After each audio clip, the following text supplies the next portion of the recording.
Bonjour, 10 minutes pour comprendre tous les problèmes de santé. Et je dis bien tous les problèmes de santé. Alors là, vous dites tout de suite, promesse de bonimenteur de foire.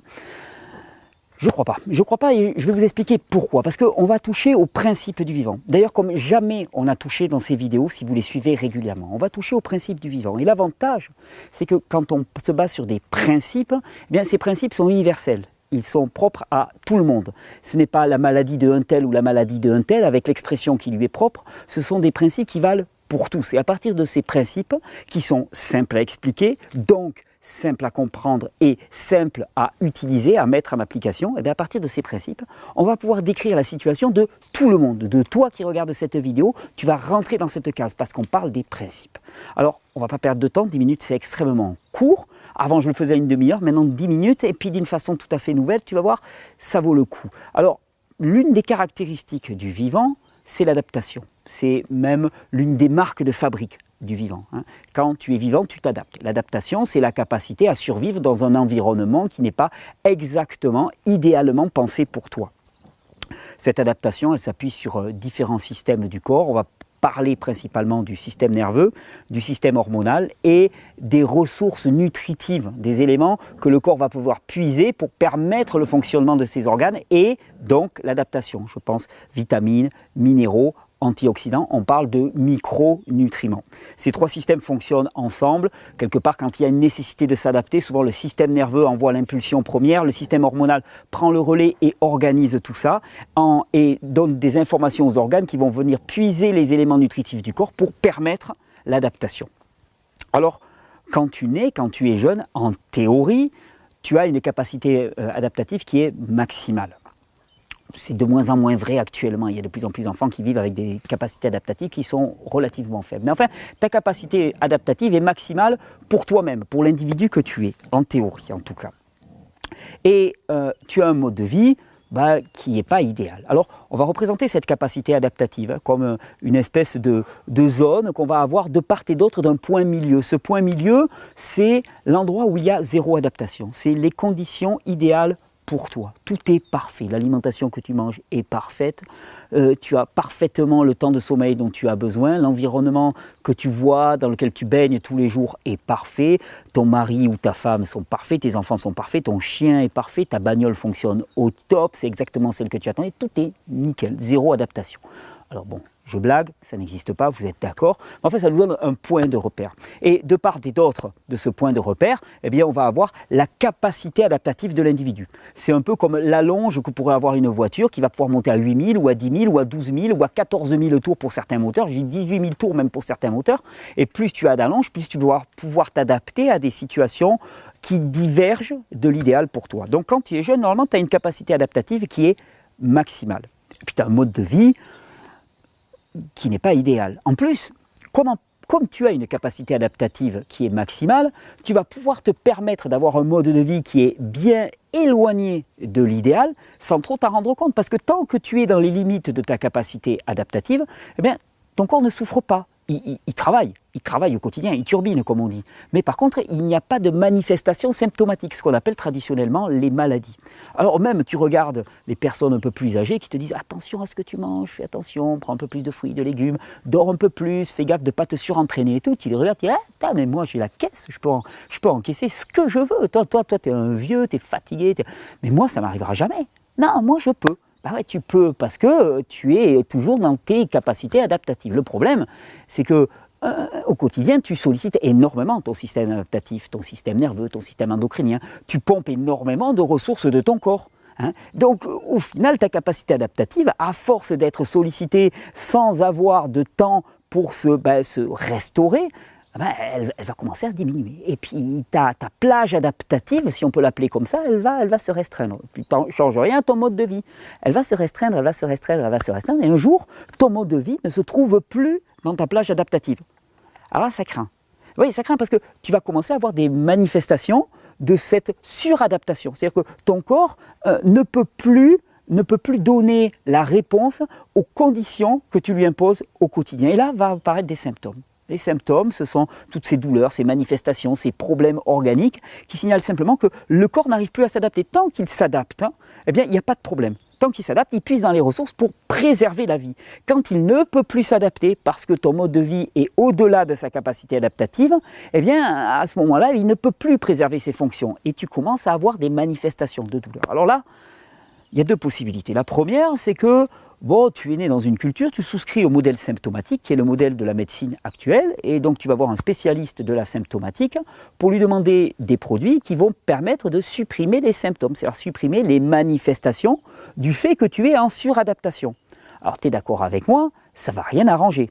D'année en année, tu vas être de plus en plus malade. D'ailleurs, j'ai jamais rencontré quelqu'un qui allait chez le médecin et qui d'année en année allait mieux. Tu vas aller d'année en année, tu vas être de plus en plus malade. Pourquoi? Parce que comme tu ne touches à rien de ton mode de vie, eh bien, la suradaptation elle est toujours là. Tout ce que tu as enlevé, c'est le signal qui te disait attention, attention, attention, tu es en train d'atteindre les limites. Donc ça, le signal est coupé. S'il y arrive bien, le signal est coupé.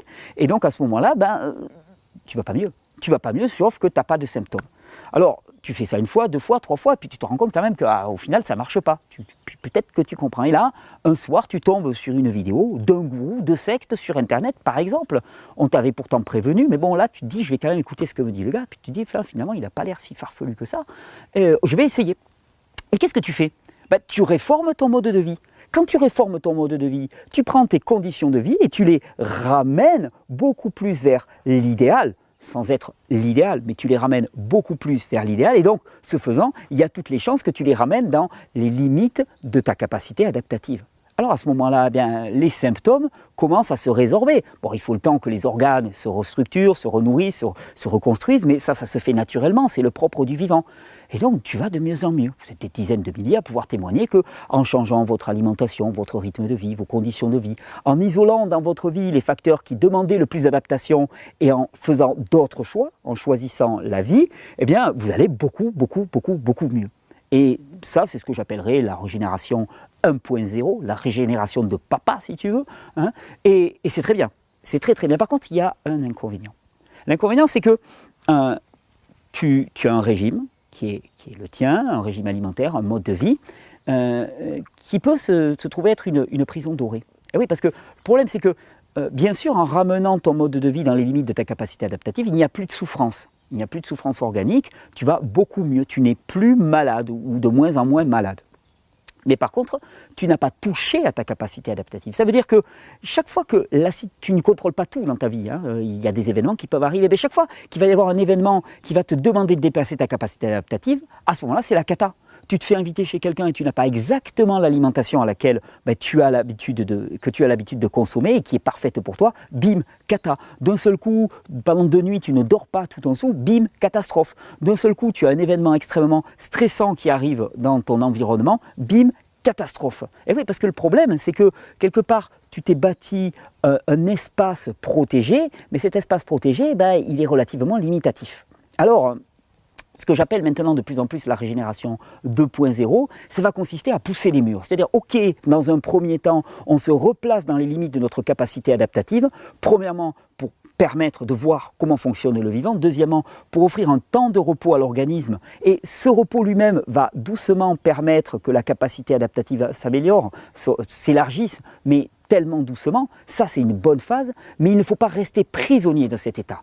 Il faut commencer à pousser les murs de notre adaptation pour redevenir plus fort et permettre que le corps s'adapte à des conditions moins idéales que celles dans lesquelles vous pouvez vous retrouver parfois coincé. Alors tu vas me dire, mais alors ça veut dire qu'après on va pouvoir manger n'importe quoi. Non, attends. Cette adaptation, tu as compris que c'était quelque chose de très précieux pour l'être humain. Tu ne vas pas la dépenser en n'importe quoi, tu ne vas pas la dépenser en passant des nuits blanches sur nuit blanche sur nuit blanche. Par contre, si un jour, pour une raison importante, tu es amené à faire une nuit blanche, là tu pourras. C'est ça la différence. Tu ne vas pas faire n'importe quoi, mais par contre tu auras la possibilité de faire un excès, un écart. Un écart par rapport à quoi? Un écart par rapport à l'idéal. Et ce qu'il faut bien savoir, et ça c'est la notion qu'on qualifie de notion d'hormèse, ce qu'il faut bien savoir c'est que un organisme qui est soumis à une demande adaptative chronique s'épuise. C'est-à-dire que l'adaptation chronique épuise l'organisme. Par contre, Une demande adaptative intense, je dirais même violente, à la limite de la capacité adaptative, c'est-à-dire juste au bord, avant de dépasser, avant de passer en suradaptation, eh bien, une demande intense, ponctuelle, violente, va avoir tendance à améliorer la capacité adaptative, améliorer son élasticité. Alors tu vas me dire, mais ça se fait comment ça? J'en parle souvent et on va en parler de plus en plus. Jeûne, exposition au chaud, exposition au froid, pratique technique respiratoire, exercice physique intense, tout ça, ce sont des approches ou adaptation. Par exemple, quand je parlais du bushcraft, par exemple, le fait de vivre dans les bois, demande adaptative. Toutes ces techniques-là, elles vont muscler notre système adaptatif parce qu'elles ne vont pas être chroniques, mais ponctuelles, intenses et jamais dépassant notre capacité adaptative. Et ce faisant, que va-t-il se passer? Petit à petit, tu vas gagner en largeur, en capacité adaptative. Ton moteur, qui était limité à 3000, 3500 tours, d'un seul coup, il va pouvoir monter à 5000, puis à 7000, puis à 9000. Ça ne veut pas dire que tu vas conduire au taquet en permanence à 9000 tours. Tu vas continuer à rouler tranquille en 6e à 2500 tours. Mais par contre, si en 6e, il faut accélérer et monter jusqu'à 6000 tours, tu vas avoir de l'allonge. Et c'est ça qui fait vraiment la différence. Alors, premièrement, oui, se remettre dans les limites de sa capacité adaptative, mais pour ensuite devenir plus fort et pousser les murs. Et c'est ce à quoi je vous invite de plus en plus. Ça va être vraiment la thématique de cette année, et d'ailleurs des années qui viennent. Ok, changer notre mode de vie, mais ensuite augmenter notre capacité adaptative pour récupérer cette capacité adaptative pour faire quelque chose de beau dans le monde. Non pas pour la dissiper en activités stupides qui nous épuisent chroniquement, mais pour faire de cette capacité adaptative quelque chose qui va faire de nous une force motrice, une force créatrice pour apporter du bien à soi-même et aux autres. C'est tout le programme de Régénère. Et cette explication que je vous donne en vidéo, elle est pour moi fondamentale, parce que là, vous avez le principe même. Si tu vas mal, c'est que tu es au-delà de ta capacité adaptative. Et si les réformes que tu as faites ne te permettent pas d'aller beaucoup mieux, c'est que ta capacité adaptative, elle est tellement réduite que ton environnement, il va falloir qu'il soit parfait. Et c'est invivable. C'est invivable. Combien d'entre vous m'ont déjà dit « Ah ouais, mais au bout d'un moment, quand je sors et tout, ça va pas bien parce que j'ai pas la force de... » Ouais, t'as pas la force de résister. Et c'est ça qu'il faut muscler. Alors c'est tout ce que je vous propose. J'espère que cette vidéo vous aura apporté une vision claire du chemin à suivre, de la façon dont vous allez pouvoir sortir aussi de la situation dans laquelle vous êtes parfois embourbé. Je vous souhaite une bonne régénération. Je vous remercie de partager cette vidéo, de mettre des petits pouces bleus. Ça permet qu'elle ait plus de visibilité. Elle est courte, nickel, pour partager sur les réseaux sociaux. Allez-y, balancez. Ça fera que la bonne nouvelle du vivant sera partagée par beaucoup plus de personnes et qu'il y aura beaucoup moins de personnes qui souffrent et surtout qui font des choix erronés sans le savoir, par méconnaissance. Je vous souhaite une bonne régénération. Je vous souhaite de trouver la volonté, la détermination et de prendre la décision de aujourd'hui commencer à pousser les murs. Petit jeûne, exposition au chaud, au froid, exercice physique intense. Vous n'avez pas besoin d'y consacrer beaucoup de temps. Des petits coups tous les jours, un petit sprint. Tu es en train de rentrer chez toi, tu vois la maison en bout de la rue, bam, une accélération. Une petite course dans les escaliers avec les enfants. Vas-y, tape dans la machine. Sans dépasser la capacité adaptative, tu vas voir que tu vas devenir plus fort. Et bonne régénération. 13 minutes. Limite.